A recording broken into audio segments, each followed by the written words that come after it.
Welcome back into Training Camp Report presented by Advent Health. Casey Phillips here with senior writer and editor Scott Smith. We are here for another day, and this is a special one because this is what is called Back Together Weekend, where you have all the camps back together this whole weekend across the NFL, and we also have some special guests like Junior Bucs program, youth football out here. So this is a really fun day, our first weekend practice, which means a lot easier for some fans to come out and support. And we had Yaya Diaby and Jose Ramirez come and say a few things to the fans here at the beginning this morning. So just a really great day to be out here for Bucs football, and the guys are probably going to be a little fresher. They had a day off yesterday, which is always nice. A lot fresher as well. Yes, yep. So day off yesterday, so a little fresher out here today. But since there wasn't practice yesterday, we also didn't have a show, so we wanted to recap a little bit of what happened in Friday's practice for those of you guys who weren't able to be out here to make it. So I know that, again, a lot of people are keeping an eye on Emeka Egbuka to see what he's going to look like, and he's looking exactly as advertised. First of all, before I start on that, I wanted to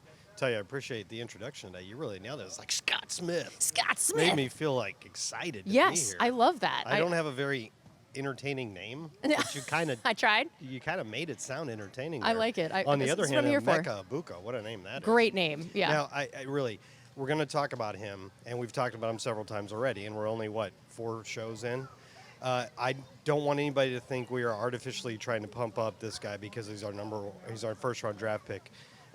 We might have stooped to that tactic if we needed to, but we don't need to because he has literally been fantastic. And you're doing well when the coaches are paying attention to you and noticing you when the ball is going to the other side of the field.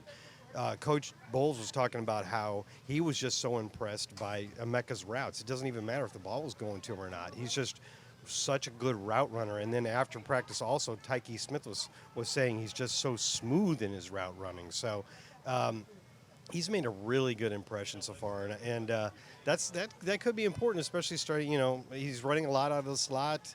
Who are we thinking about right there? Chris Godwin. If Chris isn't ready to go for the start of the season, you really want to see Emeka look this good so he could potentially make an instant impact. Yeah, I was excited to hear about what he said about the smooth route running because I do feel like that's one of the things that you like to see in that transition from college to pro is some of that technical side and the details of that and how their routes look because you really have to make sure going college to NFL, there's no room for any kind of misstep. It's harder to get separation. Yes, so to know that he is already really crushing his routes, I think is a really great sign of how he'll be able to make that transition. But of course, not the only offensive guy to be making some big plays. That I know these first couple days of camp, we really were hyping up how much the defense was getting some takeaways and turnovers and how they looked. Yeah, absolutely.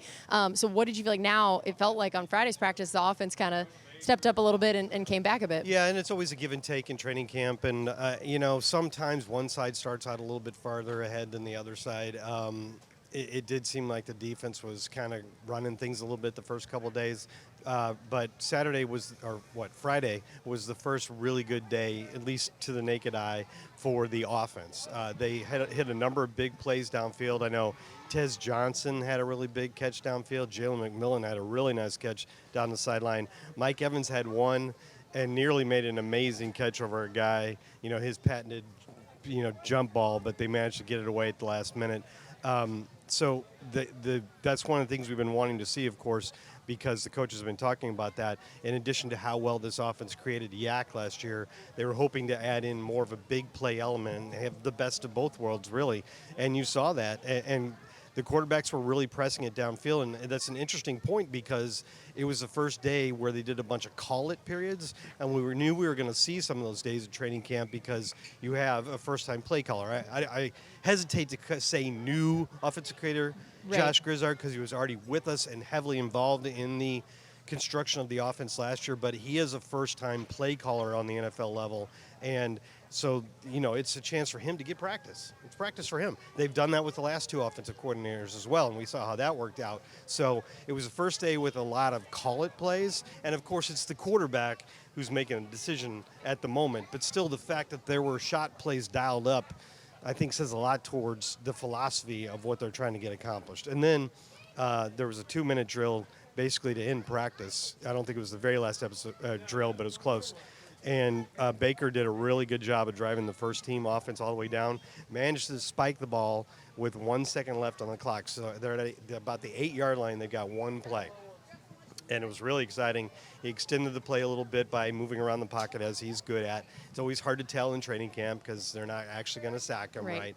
But I was standing on the sideline over here when the play happened, and he let it go. I'm like, nope. Yeah. When he threw, I'm like, nope, that's out of the back of the end zone. And Devin Culp made a really, really nice, got up really high, made a nice catch, came down, and there was some dispute on the sideline. But Coach Bowles made it clear afterwards that one of his heels came in out of bounds, so it was not a touchdown. Oh, devastating. But it was so close, and it was really an indication. It was obviously cool to see Baker make one of those patented extended plays, but also it was neat to see Devin Culp getting more involved. And we've seen some good things from him so far, and we've heard that he might be a bigger part of the passing attack. He's not as big as our other tight ends, but he's a tenacious blocker, as Coach Bowles said, and he's really such an athletic guy for that position. So he's a guy that could give you some downfield plays or some plays in the red zone like that. So it'll be interesting to see how his role develops, but we've seen some good things from him so far. Yeah, we've been doing kind of these position breakdowns throughout camp. We have not done tight ends yet, but I will be intrigued for us to really dive into that group because, like we've talked about, I think when it comes to especially Tristan Wirfs being out for some time, that's going to potentially shift how you want to use those guys. So even what that tight end group looks like and how they're utilized beginning of the season versus later in the year could end up being really different. And, I just think it's going to be interesting to see what that group ends up looking like. I think one of the reasons we haven't talked about them yet is because the group didn't change one iota Not from one last bit. year. Yeah. The exact same guys are all the way down to Tanner Tala, who spent last season on the practice squad. So interesting. Well, as we talk about some of the different position battles, one that I don't believe we consider a battle is kicker. It's not really a battle, but there are two kickers here. Yes, that is true. But yeah, to Chase McLaughlin, I feel like kickers don't really get talked about a whole lot in camp or just in general. The poor you really guys, don't want them to be. That's also very true. You're hopeful, and so I feel like that's already a great sign that just no mention has been made yet of the kickers. Mention him now, so though. now we're going to mention it just so everybody knows how Chase McLaughlin has been doing. So tell me so far what you've seen from the different kicking periods. Well, first, let's give some credit to Ryan Coe. He's the undrafted rookie that's also here in camp. Like we both said, it's probably not a competition given that Chase McLaughlin is basically the most accurate kicker that this franchise has ever seen in 50 years. By the way, it's our 50th season. Have you heard anything about 50th that? 50th season? No way. We're going to hear a lot more about that in a good way. He got his shot on Thursday. When they do a field goal drill in the middle of practice, generally it's just one of the two kickers gets to do the whole thing, and they start close and then move farther away. He made all of his, so good for him. And, a guy like that is auditioning for 32 teams or a spot on a practice squad. So good start for him. Ryan Coe made all 6 of his. The last one was from 48. Friday was Chase McLaughlin's day. He made all 6 of his kicks as well, but he stretched it out a little bit. And his 5th kick was from 53 yards out. Nailed it with ease, no problem, straight down the pipes. And then he goes, I'm thinking the next one's probably going to be like 56. He goes back to 63. He went from 53 all the way back to 63. Kicks that one. It's on target. You can tell right away it's going to be between the pipes. And it just snuck over the crossbar. 63-yard field goal. I asked Coach Bowles about this after practice, how much of a luxury it is to have a guy that's not only so consistent, but also a long-range threat. I mean, look at these stats here. I almost called you Giselle. That's my wife's name. Work spouse. It's fine. 59 of 63 in 2 seasons. 4 misses. Now, of those 4 misses, 2 were blocked. And, sometimes maybe the kicker's partially at fault for a block, but 2 were blocked and 2 were from 55 yards, one of which hit an upright. I mean, it's near perfection. And then 15 of 18. Can you put that graphic back up there? Because I don't remember the exact numbers. In his career, 32 of 39 from beyond 50. Some kickers would love to have that number. For under 50, yeah. For their whole career. Yeah. 32 of 39 from beyond 50. It's incredible. It's incredible. It's truly amazing. Coach said it is such a luxury. He says you pass the 50 and you realize you're close to being in field goal range. And, you can take a shot downfield, and if you don't make it, you can kick the field goal. Yeah, it's going to be really interesting. All right, we are going to take a quick break here on Training Camp Report presented by Advent Health. When we come back, we are going to have Sarah Walsh from NFL Network here to join us. Again, it's Back Together Weekend. That means we've got NFL Network here, a lot of people here. This is a big hype-up day, so we wanted to make sure we got her on to talk about what she's excited to see with the team this season. So we're going to take a quick break. And also, during this break, we wanted to show you who the Ring of Honor inductee is this year, just in case you didn't know yet. On the defensive line lurks Simeon Rice. Get it! He'll go down!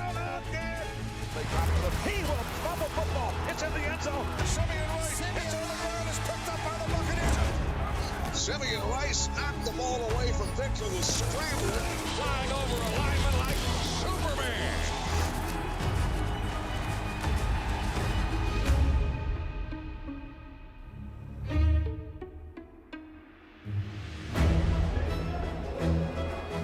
Today, we don't play the game. Today, we be the game.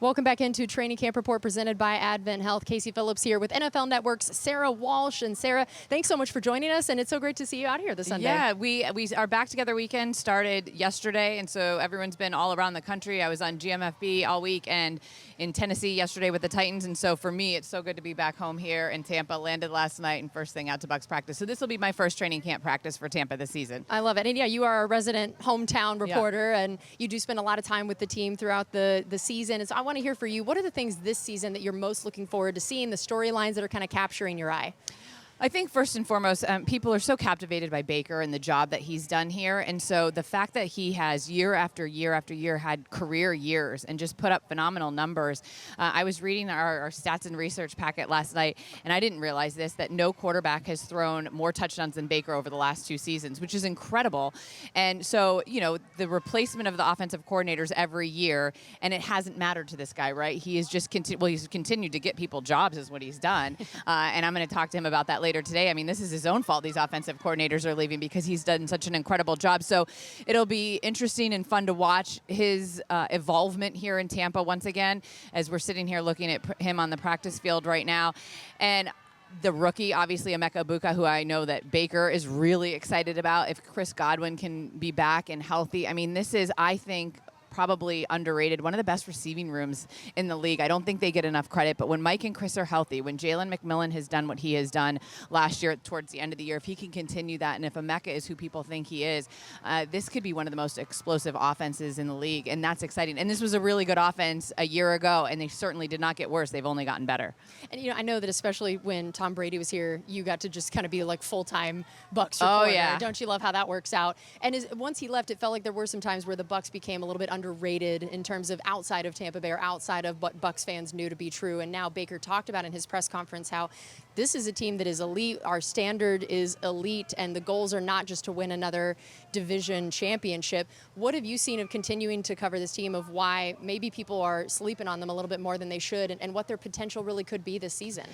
Well, I think as someone who lives in Tampa, I think this market's always been underrated, right? It's not New York, it's not Dallas, and so right then and there, people sort of write that situation off. And I know from a national media standpoint, when Tom was here, it was going to be all coverage all the time of Tom, and as soon as he left, I do feel like they were written off. It was like, okay, well, that was a nice run. There was a Lombardi, there was Tom, there was all the national attention you could ever dream of, and now we're done with that chapter. And Baker, I feel like, really forced people's hands. Not only is he a personality, and he's so funny, and he's so great to talk to, but he was really good. And I sort of love the fact that, look, I feel, I got the sense that it was like, you know, we don't really want to have to, like, send people to cover Tampa, and he forced their hand in that picture because they were good. They were going to the playoffs.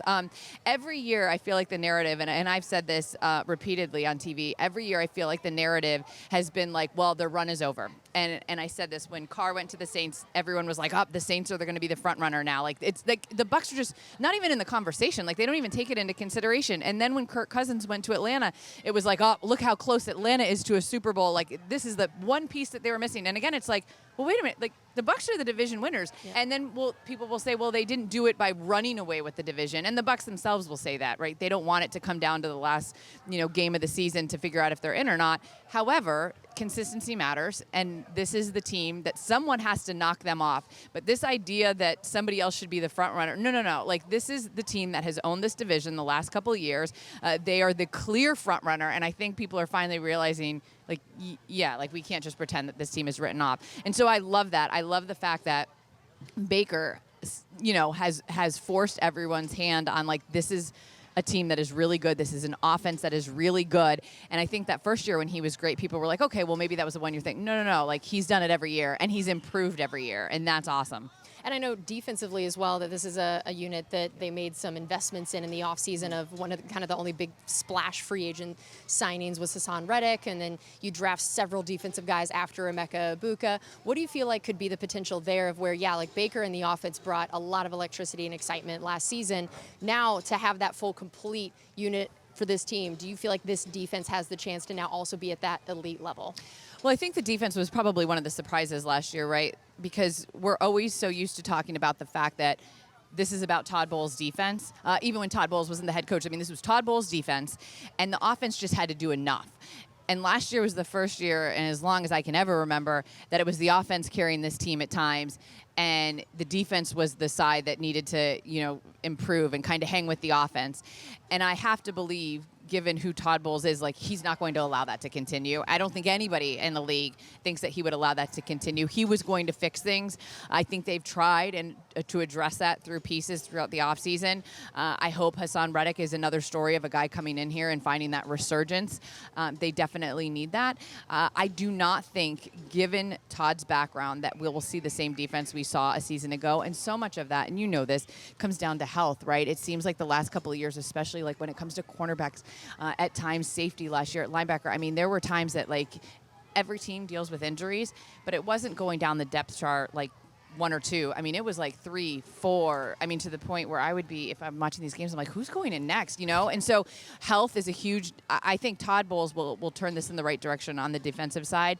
And then health is a huge, huge situation. They need Jamel Dean to stay healthy. Zion McCollum, I think, can be such an impact player, but keeping those guys healthy is going to be so crucial for the Bucs if they want to make a serious run. Well, Sarah, thank you so much for joining us. We really appreciate it, and great to have you back out here at Thanks camp so today. much. We love being here. I love it. All right, we're going to take a quick break, and we'll be back with her colleague at NFL Network, former Buccaneer Gerald McCoy, so don't go anywhere. Today we're out at the Jackson Heights NFL Yet Center with our partners Jabil for our 8th year of Day of Service. We've had almost 200 employees from the Buccaneers and Jabil come out all week long to really transform the center that sees about 150 kids from this East Tampa community every single day. The Glazer family and the Tampa Bay Buccaneers really believe in developing leaders and elevating and uplifting the kids here throughout our Tampa Bay community. And so the Day of Service and partnership with Jabil is just a reflection of that. And it's so important for us to partner with other companies like Jabil who join us in our mission and greater purpose to elevate and continue investing back into the community.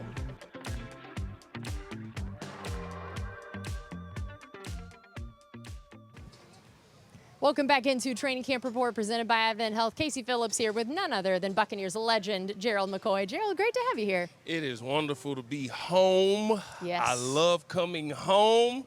I am home. I am actually here. I'm supposed to be working, but I told the network, you know what? Don't send me home to work. You go home, you don't want to work. You can go to the office and you work. You go to these other places and you work. I came home to be home, so I'm going to do a little work, but I'm here to help get us a Super Bowl. So I'm locked in, and I'm excited to be back. I love it. That's great. So tell me why you're sitting here saying, like I know everybody else here is, that this is a team that does have Super Bowl aspirations, why it's not just the division title. That is not the standard at this point. Baker's talking about them being elite is the standard. Tell me why you also are on that train. Well, because I've been asked this multiple times this offseason, and a lot of people think I'm extremely biased. I am. However, fair. I do get paid to be an analyst. And what is the moniker that everybody uses? In order to be the champ, you have to beat the champ. So who's the biggest threat to the last Super Bowl champ, the Philadelphia Eagles? This team that's right behind me, the Tampa Bay Buccaneers, because we could counteract everything that they do well. They run the ball well, we could stop the run, okay? Coach Bowles is Jalen Hurts' kryptonite. He just can't figure him out. But what happened is we struggle in winning one-on-one in the pass rush, just winning with 4. So what do you go out? You get Hassan Reddick.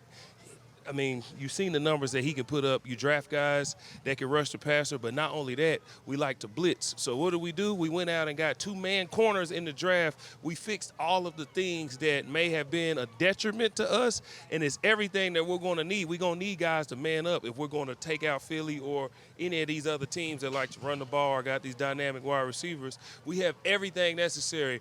Oh, yeah, by the way, we still got Mike. We still got the Flash or Levante David, and we have one of the greatest Sooners of all time leading the charge at Baker Mayfield. Come on, man. How are we not the champs? That's why I'm so excited, and that's why I believe this team can really go win it all. I love that. And tell me, I know you are the defensive expert, obviously, but on the offensive side, looking at how now, yet again, the new offensive coordinator stepping in, even though thankfully this one was already here, so it's not a total reset. But looking at what this offense did last year, looking at, like you said, your Sooner, Baker Mayfield, what he's done with this offense, what do you feel like their potential is for this season and the kind of numbers, the kind of points that they're able to put up based on what they did last year? Well, last year was incredible with what they did numbers-wise, but I was always taught by one of my coaches that I played for here, Joe Cullen, the truest measure of a man's mental toughness is consistency. And one thing that's been here that's been consistent is our quarterback. Since Baker stepped through that door, he's been very consistent. That shows how mentally tough he is. Baker went through a lot to get to this point. But when you have a leader like Baker who's mentally tough, who can figure all of these things out, then you take another part of the core, Mike Evans. He's seen everything. He's seen the horrible days. He's seen the days. He's seen the Super Bowl days. He's seen the we right there days. You got a guy like Mike Evans who's a Hall of Famer on that side. And then you got Chris Godwin who's working back. You got the best left tackle in the game, and Tristan Wirfs. You got the core that's necessary to where they can lead this charge. They can lead this group. Bucky came on last year. We knew what he could be in the draft, but then he exceeded everybody's expectations. This is year 2 for him. Rashad White, he has a lot to prove, but he's still a big part of this offense. When you got a core like that of guys who know how to play football and they can adjust and they can adapt and they led by leaders like Mike and Baker, then you can say, man, the sky's the limit for this offense. So I'm not worried about them and the numbers they can put up. I don't know, but I know it's going to be great. All right, and then I can't let you go, of course, without asking about your interior D-line guys, your Vita, your Kalijah, and watching what the two of them did last season, the competition they were having to trying to beat each other in sack numbers, and just the way they've each made each other better and what they mean to this defense. And you know of all people what it means to a defense to have someone on the interior of the defensive line that can both be the run stopper and create that push. What have you seen from them this last season and your expectations for what they could look like now? And again, Kalijah hopefully coming in, getting the full camp, full preseason, and what that could look like. You know, I seen a graphic on X or Twitter or whatever you want to call it. And it was Pro Football Focus, and they put like the best D-tackle tandems in the NFL, and they had Jalen Carter and Jordan Davis, and I'm like, that's kind of funny. TFLs combined, Kalijah and Vita had more. Tackles combined, Kalijah and Vita had more. Sacks combined, Kalijah and Vita had more. Pressures, Kalijah and Vita had more. This is the best D-tackle tandem in the entire NFL. Last year before the season started, I said we had the best D-tackle tandem in the division. Well, they have taken that to the next level. And I know football. I know a lot of people don't think I know football, but I know football. And if I know anything, I know D-line play. And I'm going to tell you this right now. Kalijah is one of those special ones. And I know it's going to sound crazy, but I watched the tape. Vita can take another step. And as good as Vita has been, as dominant as he's been over these last 2 years, if he can take another step and Kalijah can walk into what he really, truly can be with being healthy the entire year, learning how to play the run better and pass rush, oh, shoot, these two will walk us to a Super Bowl because that's where the pass rush starts, up the middle. The pressure up the middle is a QB's worst enemy, and we got the 2 best in the league. I love it. Well, Gerald, thank you so much for being here with us. I just really appreciate it. It's always so great to see you back here. Great to see you helping the guys. I know they're going to be excited to see you here. And Buck for life. We love the way you're singing the Bucs praises on the. Tell him, Gerald, on that national TV. Before I go. Oh, a moment with Uncle Gerald. Not a lot. Just I love you guys. All right, and I'm out. I love it. All right, that's going to do it for us on Training Camp Report presented by Advent Health. We'll see you guys tomorrow.